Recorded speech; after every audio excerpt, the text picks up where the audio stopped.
வணக்கம். உதயநிதி ஸ்டாலினை வந்து தாவேகா அரசு வந்து கைது பண்ணியிருக்காங்க. ஏன் கைது பண்ணியிருக்காங்கன்னா, திருசாவ பத்தி ஆபாசமா பேசிட்டாரு அப்படிங்கிறதுக்காக. இது வந்து ஒட்டுமொத்த பெண்களுக்காக வந்து தாவேகா அரசு நிக்குது. அதனால வந்து உதயநிதியை கைது பண்ணியிருக்காங்க. இத விட நெறைய பிரச்சனை வெளிய இருக்கு.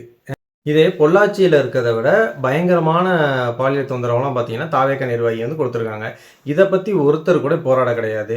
ஆனா, திரிஷாவ சொல்லிட்டாங்க அப்படிங்கிற ஒரே காரணத்துக்காக, நம்ம நீர்வளத்துறை அமைச்சர் வந்துட்டு, எல்லாரும் வந்து போராடுங்க, ஒட்டுமொத்த பெண்களையும் அசிங்கப்படுத்துற மாரி பேசிட்டாங்கன்னு சொல்லி பண்ணியிருக்கீங்க.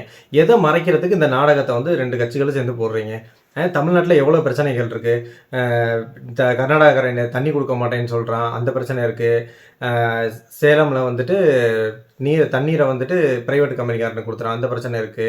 அப்புறம் கன்னியாகுமரியில மலைகள தோண்டுற பிரச்சனை இருக்கு. ஐஆர்இஎல் ப்ராஜெக்ட் பிரச்சனை இருக்கு. உப்பளத்துல உள்ள பிரச்சனை இருக்கு. பல்லடத்துல வந்துட்டு வயல்ல வந்துட்டு குழாய் பதிக்க போறோம் அப்படின்னு சொல்லிட்டு பிரச்சனை இருக்கு. இவ்வளோ பிரச்சனை இருக்கும்போது, இதுக்கெல்லாம் யாரும் வந்து போராடல. ஏன் நீட் தேர்வு நடக்கும்போது, இந்தியாவே போராடும்போது, தமிழ்நாட்டிலேருந்து ஒருத்தர் வந்து போராடல. இதே தாவேகா நீர்வழித்துறை அமைச்சர் வந்துட்டு எல்லாரும் வாங்க நம்ம போராடுவோம்னு சொல்லி யார்ட்டையும் கேட்க கிடையாது. இந்த ஒரு விஷயத்துக்கு மட்டும் ஏன் இவ்வளோ இம்பாக்ட் ஆகுறாங்க? எத மறைக்கிறதுக்காக 2 கட்சிகளும் இந்த மாரி போடுறீங்க? இப்ப நீங்க இத இப்படி பண்றனால, இப்ப நெறைய விஷயங்கள் வந்து நியூஸ்ல போட மாட்டாங்க. ஏன்னா, இந்த விஷயத்த அதிகமா போட ஆரம்பிச்சுருவாங்க. மக்கள் என்ன பண்ணுவாங்க, அத மறந்துட்டு இத பார்க்க ஆரம்பிச்சுருவாங்க. இப்ப நீங்க இப்படி சுத்தி உள்ள இவ்வளோ பிரச்சனைய மறைக்கிறதுக்காக, நீங்க 2 பேரும் சேர்ந்து நாடகம் போடுற மாதிரி இருக்கு.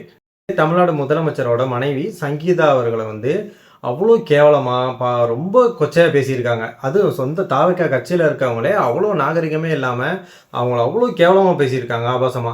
அவங்க மேல ஏன் நடவடிக்கை எடுக்கல? சொந்த மனைவி மேல இல்லாத அக்கறை, திரிஷா மேல மட்டும் எதுக்கு? மக்கள் இந்த மாரி விஷயத்துல போய் நின்னு போராடாதீங்க. இத தவிர்த்து நெறைய பிரச்சனை இருக்கு. அதுலேருந்து முதல்ல வெளிய வாங்க. இந்த கட்சிகள் வந்து இந்த மாரி விஷயத்துக்கு உங்கள யூஸ் பண்ணிக்கிறாங்க. அத விட்டுட்டு வெளிய மக்களுக்காக போராட வேண்டிய விஷயம் நெறைய இருக்கு. அதுல வந்து கேள்வி கேளுங்க, போராடுங்க.